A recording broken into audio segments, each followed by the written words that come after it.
What's going on, guys? Sekapoko here, bringing you another One Piece Treasure Cruise video. For this, we're doing my overview of what's going to be happening with the Treasure Mode Kizaru Sugofest, as well as the boosted units again, just to give you an infographic of what's going on, and just give you an overview of what my thoughts and opinions on pulling on the Sugofest are. So without further ado, let's go ahead and jump right into it.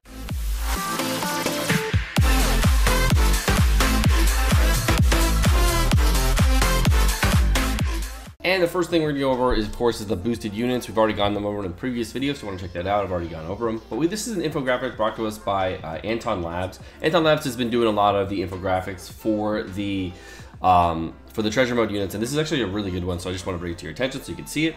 You can see we have all the boosted units here, whether it be legendary characters, rare recruit characters, treasure map characters, and everything here, all labeled out and all organized for everybody to make it really, really easy for people to see and have, so if you do want to have them, there they are. And the nice thing about the Treasure Mode, of course, is we have the 2.25 boosters, 1.75 boosters, 1.35 boosters, and 1.2 times boosters. The differences between this Treasure Mode so far, as far as boosted units go, is that we've never had 2.25 boosters or 1.75 boosters, but we now have them. Alright, the next thing we're going to be talking about, of course, is the brand new Treasure Mode Sugofest is going to be coming out to the Japanese version, and all the things going on there with this amazing... It actually looks really good. I like the artwork a lot that they did for the Treasure Mode Sugo. It's a little clickbaity. And of course, here's the new Treasure Mode Kizaru. Oh, it looks pretty good. The Treasure Map Sugofest is going to be on the 25th all the way through the 3rd. And it's going to be tonight, basically 8 p.m. Pacific Standard Time for myself. Or it'll be at reset o'clock, or it'll be 12 p.m. JST. So just know it's coming out tonight. It's going to be an all legend available Sugo, with select ones being rated up per day. There's going to be 3 banner Sugofests with different rate ups in each banner. There's going to be Treasure Map Apu, Treasure Map and Beckman, and Treasure Mode Sugofest characters are available. Now, the scheduled date and time, the part 1 of the banner is going to be 25th through the 28th, then the part 2 of the banner is 28th to the 1st, and the part 3 of the banner is going to be the 1st through the 3rd. For the multi-pull mechanics for this banner, the 11th pull is going to be a guaranteed 4-star or above, so you get a guaranteed gold and you don't get a silver. However, that means that every other character on the beginning here has a chance between being a gold or a silver, so just know that it is not an all-gold Sugofest. This is a silver and gold Sugofest. The first multi-pull is going to be a discount from 50 gems down to 30 gems, so it's not going to be all gold again, but it is going to be a 30 gem multi. So if you do want to do a 30 gem multi, you can there. The second multi-pull on part 1 and part 2 of the banner is going to have the 11th pull be a guaranteed treasure map Apu. So if you really want to drop 80 gems on this banner on part 1 or part 2, you get a guaranteed Apu, so you can actually do the treasure mode a lot easier. On the second multi-pull on part 3 of the banner is going to be a guaranteed rate up unit. So that means it's going to be one of the banner units, which is going to be a gold or a legend, and I'll go over which ones that will be. The 3rd and 9th multi-pull are going to be a guaranteed legend, and the 6th and 12th multi-pull are guaranteed rate up legends, which is kind of really bait, so just let me go over the rate legends before we go into that. Now, also note that if you are going to be doing pulls on this Sugofest, the multi-pulls are not going to reset every single day. They're going to reset on each part. So on part 1, part 2, and part 3 of each, you can do 12 multis at maximum. Part 1 of the banner is going to be a Luffy Ace be rated up with Frankie, V2 Rayleigh, Shirahoshi, German 68 Judge. Then we have V2 Law, Hody Jones, Inarashi, Usoland, Corazon, and Stronghold Chase. 11 legends. Wow, that's a lot. That's a lot of rate ups. Just saying. Part 1 of the rare recruit set for is going to be Ben Beckman and Apu. Then it's going to be the new Sengoku, Valentine Shirahoshi, Valentine Koala, Rebecca, Pika, Reiju, Bellamy, V2 Diamante, Cavendish, V2 Guard, Momonga, Timeskip Frankie, G5 Tashigi, Stronghold Sanji, Nami, and Robin. And then there's going to be Number, Baby 5, Fasa, and Hack. I don't know why those 4 are rated up, but they are rated up. I don't know if they're going to super stilt the rates on those last 4. Those ones are good, right? Okay, that's a very large rate up pool. Typically, you don't want to rate up pool this big. You want a lot smaller of a rate up pool, because then they'll rate up those characters a lot higher. But this is really spread out, and that's not what you want. Part 2 of the banner is going to be V2 Shanks to be rated up. There's going to be Nico Robin, Rob Lucci V2, Lucy, Boa Hancock V2, Sanji, Teach, Akainu version 1, Fujitora version 1, Law version 1, and Croc. So 11 legends again. Wow, 11 legends on the rate up. For the treasure map rare recruit users, of course, that are Ben Beckman and Apu. Then there's going to be Carrot, V2 Marco, Oars, Kairos, Senor Pink, Burgess, Yonji, Niji, TS Chopper, both versions of TS Chopper, Wanda, King Du, Stronghold Frankie, Koala, Khalifa, Thatch, Jinbei, and the DeKalvin brothers. Wow, dude, they are I don't know why they're rating out such old units. Part 3 of the banner is going to have version 2 Aokiju and version 2 Aokiji available on the raid ups. There's going to be V2 Doflamingo, V2 Fujitora, Nekomamushi, Magellan, Sabo, Barto, Mihawk, Marco, and Boa V1. Then it's going to be, of course, Ben Beckman and Apu, then Valentine Nami, V2 Kobe, Sugar, V2, then Treble V2, Ichiji, Violet V2, which is the quick Violet. So that one's pretty good. The Moria, I guess Dream Moria is V2 Moria, kind of. But like the difference is like 2.5, 3 years. Then V2, the quick Barto, T.S. Rayleigh, then we got T.S. Robin, Madame Charlie, Blue Gilly, Elizabello, Violet version 1, 3D2A Robin, and 3D2A Aesop, Senor Pink version 1, and Robin version 1. I don't know why Robin version 1 is yellow.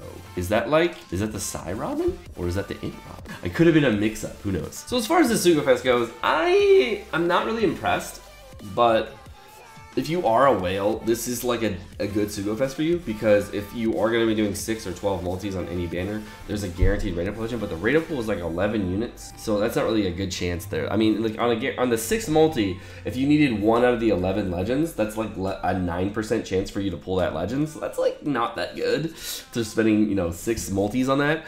And if you need 2, that's only like 18%, so it's like, it's not that great. It's really not that great.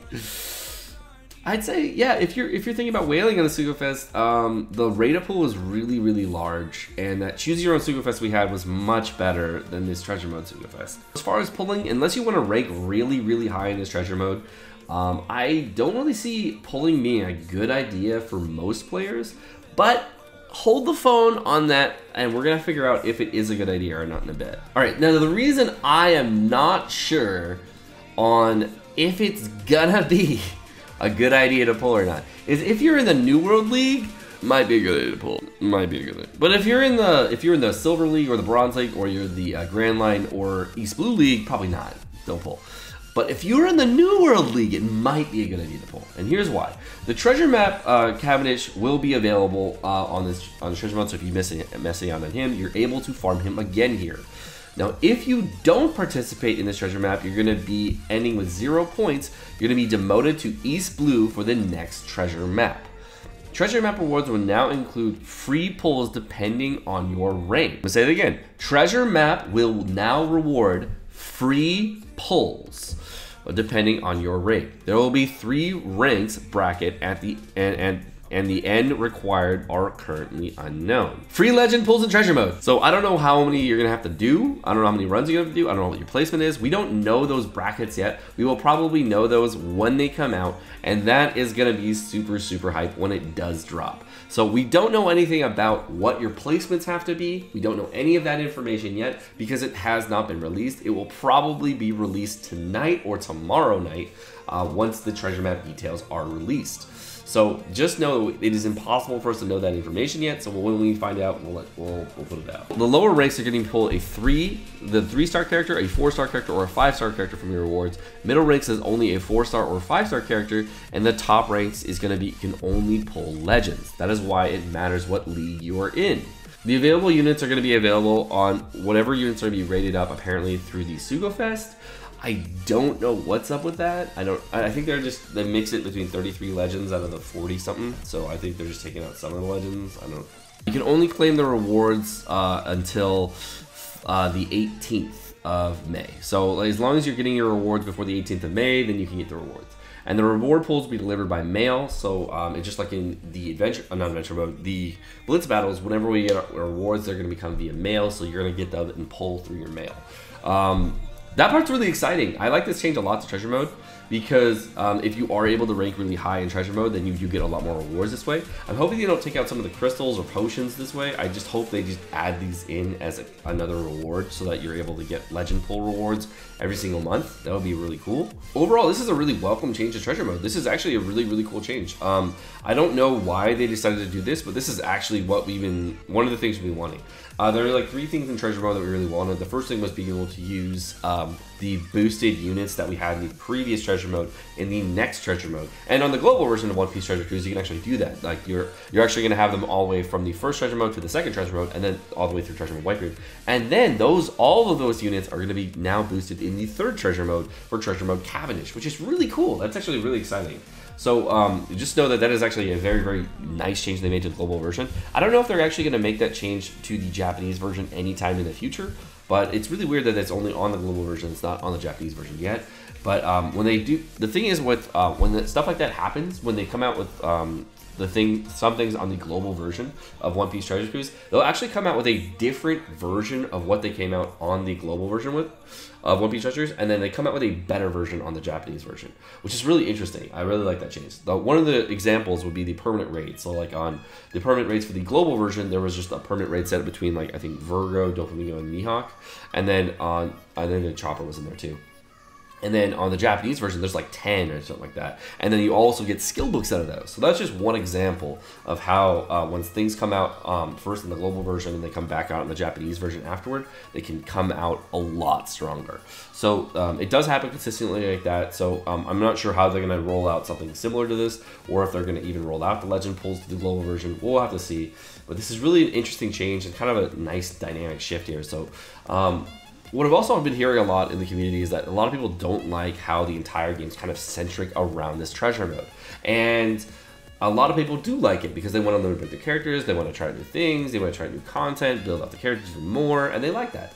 So I understand that there is like a kind of a split there, not like a 50-50 split, but like, you know, some people are on one side, some people on the other. No one knows how many people are on either side, but what I have to say here is like One Piece Treasure Cruise has always been like this. It's been like this since as long as I can remember.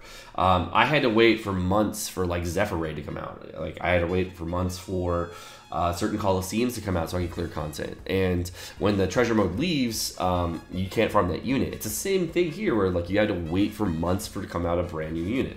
It's totally fine. It happens all the time like that. And it's been like this for years. It's not like it's been a new thing with treasure mode. The way the content's being released, it has to be released in like a structured manner so that people can know what to anticipate and then just keep trying to level up their count throughout the month and then get that. And that's been like it's been like that for a long time. Like they did it with new Coliseums for a while, where if you wanted to farm out your normal units, you would then farm out your normal units that you would get, and the new unit would come out, and then the units prior to that would be really good for that new Coliseum, or they would be good for that new raid boss. So One Piece has been like this for a very long time, so just know that treasure mode is no different. It's just one of those things that they're adding into the game where Coliseums are now feeding into that. The Kai Coliseums are feeding into it, everything is feeding into it. The Kai raids also had, like, you had to farm up raid bosses that came out like the month before, and they're really good for this. So just know that this is not new. This is all structured, and it's been like this for a very, very long time. And it's probably going to continue to be like this. I really, really do like this change to the treasure map though. So in summation, this is a very cool thing they're doing, and I'm excited to see what future things they're going to be bringing out to the treasure mode. All right, guys. Well, my name is Sekapoko. Thank you so much for watching. Hope you guys enjoyed the video. If you guys did enjoy the video, make sure you smack the like button down below, as well as the subscribe button above or below. And if you guys do want to get notifications on all my videos, make sure you hit the bell notification right next to it so you guys can get notifications every time I drop a video. If you guys want to check out the last couple videos, they're right over there. You guys have a great rest of your day. Peace.